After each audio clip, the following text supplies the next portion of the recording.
So any other massage therapists out there, so I have two different light sources. I got like a little lamp. And I have, of course, fluorescent lights.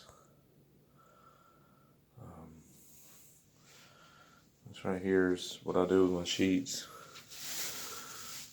I roll them up and I put the pillowcase in there for the face cradle cover.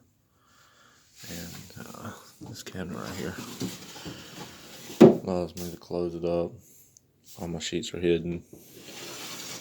Open it up and take my sheets out. So this little cabinet is pretty good for right there and displaying Christmas cards. And these are ornaments that my wife made that she's selling, and like some necklaces and seashell necklaces and stuff like that.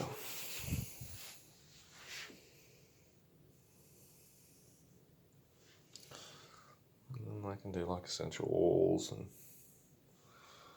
stuff and display my license on this as well. This is a little piece of furniture. And then I have my, let me get in the picture, my mirror set up. So whenever people get done with their massage, they fix their hair or whatever, before they leave. Alrighty, that's it.